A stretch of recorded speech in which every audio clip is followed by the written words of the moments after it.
Launch code. Access granted.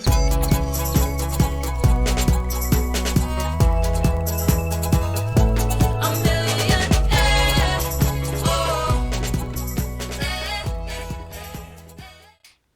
Hello, welcome to this Microsoft Excel lesson. I am your host and instructor, Ruben Herrera. And on this video, my friends, we're going to learn about pivot tables. Let's get started.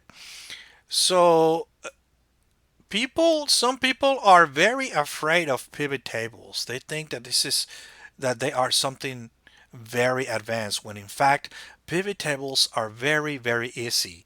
Pivot tables are nothing less and nothing more than advanced filters. That is, advanced filters on steroids. There are not even many functions or formulas that we can use with pivot tables. We don't we cannot use many because pivot tables are just that. They are just filters. They filter and they compact our information.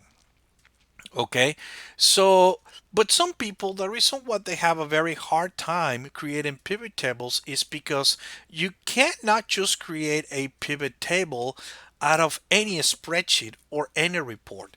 Your spreadsheet needs to meet certain criteria or it needs to look a certain way. And and if it doesn't meet this criteria, then you need to modify your Excel report or you need to prep your data, as is also known, in order for you to be able to create and manipulate a pivot table successfully. Now, these are not strict rules. However, the following are best practices whenever you want to create a pivot table, and I put them right here for you. Okay, so pivot tables work better whenever we have large amounts of data. Right here on this example, my friends, I have 2,000 records, 2,000 transactions of an internet marketing company. Well, this is actually made up information, but you get the point. Okay, so also, before you create a pivot table, also you need to have only headers on the top like this. Okay, not these are this is what we call column headers. We cannot have row headers like we have row headers on other reports that we've been working with. Well, we cannot have row headers, only column headers. Okay, also we cannot have merge cells. Remember, my friends, if we select a certain amount of cells and then we click right here on merge and center and then you merge some cells, okay, we cannot have this. We cannot have that with pivot tables. Pivot table doesn't like that. Okay. Another thing is that it's okay to have an empty cell here and there with your pivot table.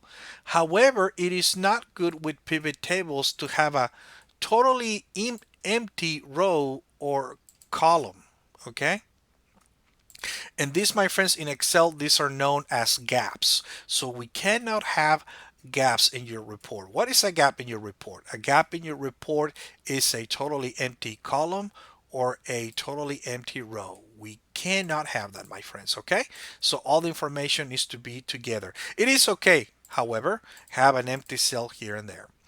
Also, all your information needs to be laid out in a form of what we call block formatting. What do I mean by block formatting? So all your data needs to be laid out like this, okay? Sort of like in a block. We cannot have data here, data all the way here, data here, headers all the way here, and then empty cells in here. No, everything needs to be on a form of a block like this, okay?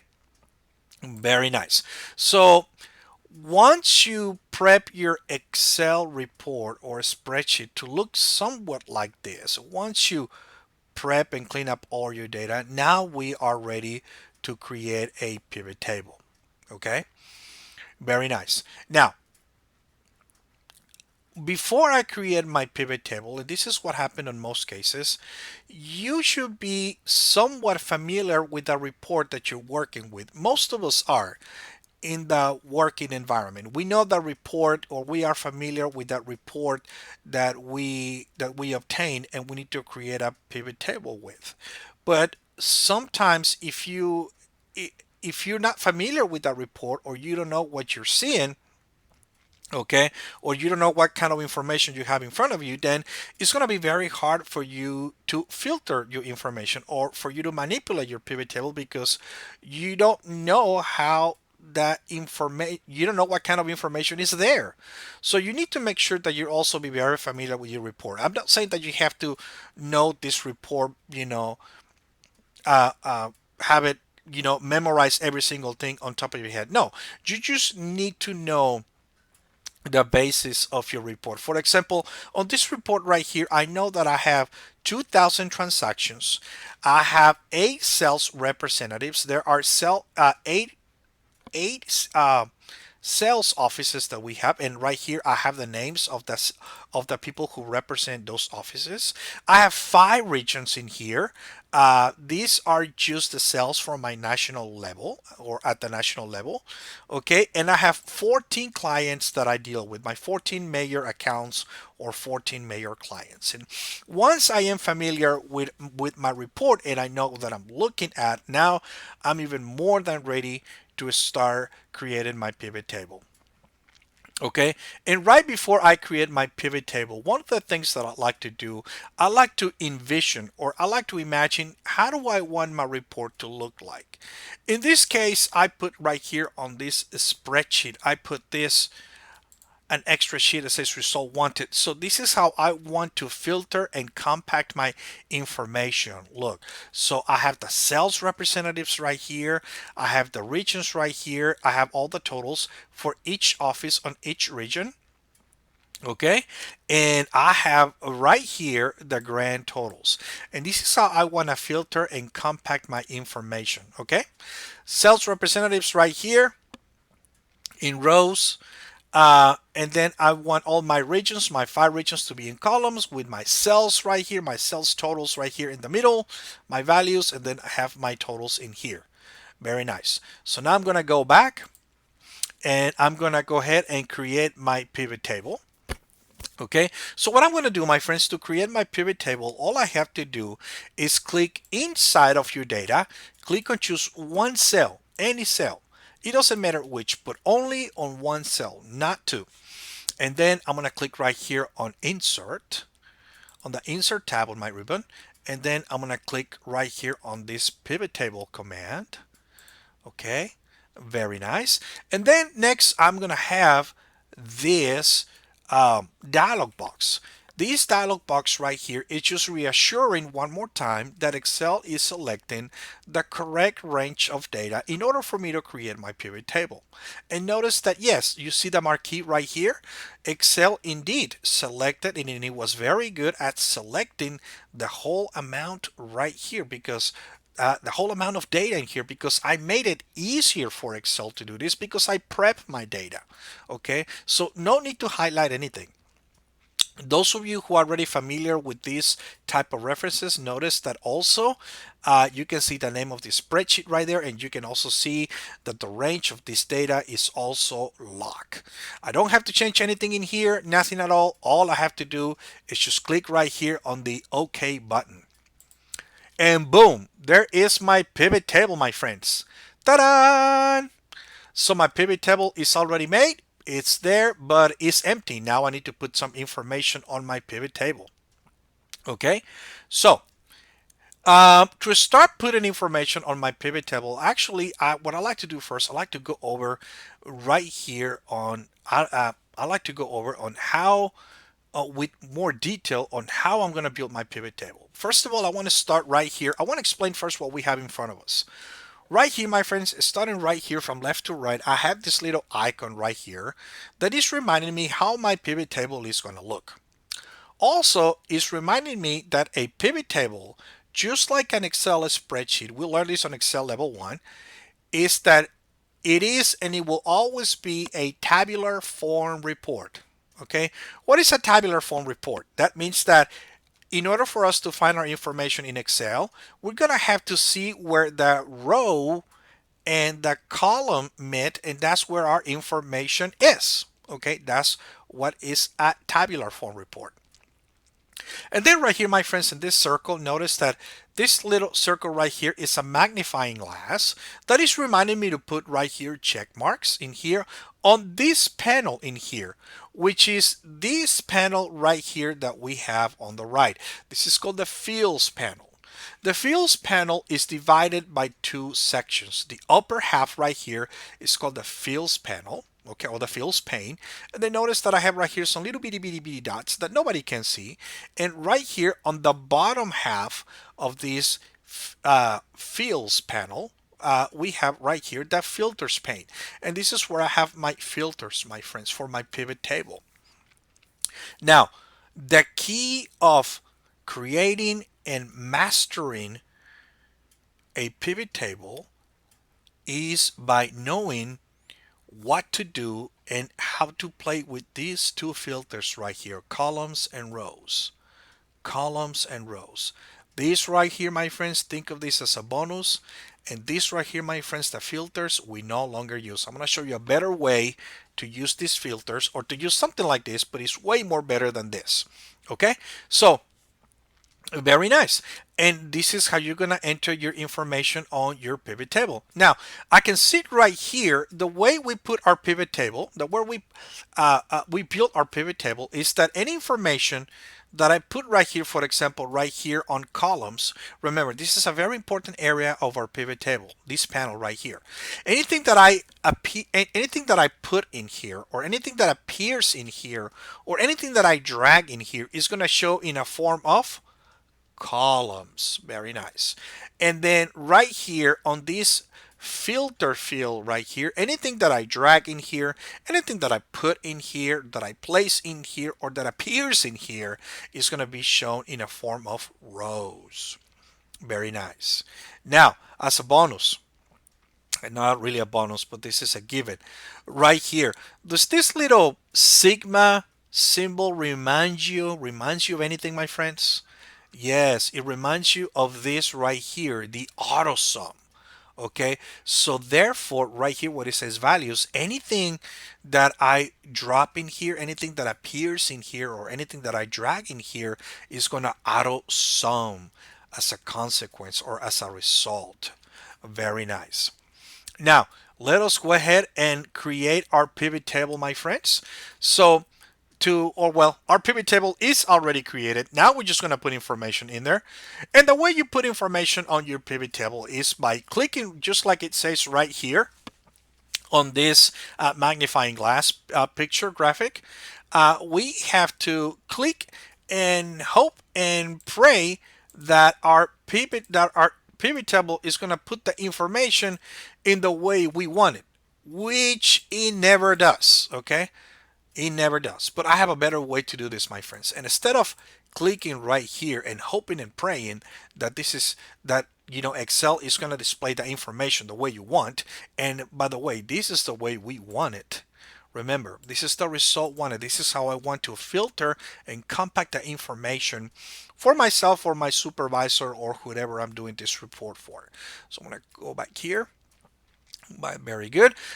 Before I continue, it is also a good practice that I name my pivot table. So I'm just going to call this pivot table 1 right there. Very nice. So now, as I was saying earlier, and instead of clicking right here and hoping and praying that Excel is going to display the information the way I want, and instead of doing that, I'm going to drag the information to the fields where I want them. You see this sales rep right here? And this is how Ruben does it. So notice I cannot drag and drop the information here. Okay, but I'm coming over here and it's telling me that I can drop it right here in any of these fields. And remember, my friends, I wanted to see my sales representatives actually on rows right here. So I'm going to drop them right here. Boom. You see that? Now I have the very first part of my pivot table here. Next, I'm going to go ahead and do my regions. And yes, I'm going to drag and drop them. And guess where I'm going to drop this? Yes, right here into columns. Very nice. In the columns filter right here. Boom, there you go. You see that? Now my pivot table is more and more looking like my result wanted right here. Very nice. I'm going to now do my cells. And guess where I'm going to drop my cells? I want to sum them and combine them all together. So guess where I'm going to drop this? Yes, you guess right. Right here into values. Boom, there you go. You see that? Now my pivot table is displaying, filtering, and compacting the information the way I need it to. Almost very similar to this. Very nice. Now, pivot tables, my friends, are not static. They're not meant to stay the way they are. I can also just, I can just actually just drag this out. Look, and I can just totally destroy my pivot table, and I can make my pivot table again, and I can drag right here my filters. I don't have to drag them in the same order. The order on which you drag your fields right here, okay, it does not really matter as long as you drop your fields right here on the correct filters, or in the correct desired filters, that is. Notice, my friends, these options right here, these fields right here, do they look any familiar to you, my friends? Yes, these are actually your headers right here of your database. Very nice. You probably already knew that, or you just guessed that correctly, by the way. Very nice. And this is how you create your pivot table. Okay. One of the things that I like to do on all my pivot tables, and this is just me, this is just a personal best practice. I like to go right here on the design tab, and I'm going to click right here where it says report layout. And right now I'm going to change this to show in tabular form. Okay, the default behavior is to show in compact form, but I'm going to change it to tabular form. And the reason why I like to do this is not a strict rule, by the way. This is just a best practice and something that I personally like to do. Um, I like to change this to show on tabular form for two reasons. Why? Because notice that it says right here column labels and sum of cells and row labels. Well, when I switch this to tabular form, is going to rename these filters for me, number one. But number two, and the most important thing, is that Excel is going to display my pivot table in a tabular form report, and it's going to separate my choices or my filters by columns, which in my personal opinion, there it is easier for us humans, to understand that way, or we understand that better. So I'm going to go ahead and do right here, click right here, click right here on design, on the design tab, click on report layout, and then click right here, show on tabular form. Boom, there you go. So notice that the names of these filters change. And also, as I play with my pivot table, or as I change my pivot table right here, my information is going to display on a tabular form, which is going to be easier for most people to understand. But and also, this is a bonus. I'm also optimizing my pivot table to in the background to work better for me and to display my information better for me. Okay, very nice, my friends. Very nice. Now I'm going to, hey, where did my panel went? It disappeared. Well, if I click outside of my pivot table, my fields pane or panel disappear. If I click back inside of my pivot table, my fields panel will appear. Now, one last thing, can you change the information here on your pivot table? No, you cannot. This is just filters. If I try to type information in here, Excel is not going to allow me. If I want to change my information on my pivot table, remember my pivot table is just a filter. I will have to go back to the original database and change my information here. Okay, very nice, my friends. Thank you very much for being on this lesson, and I will see you guys in the next part of this lesson on pivot tables, and you guys have a great day. Launch code. Access granted.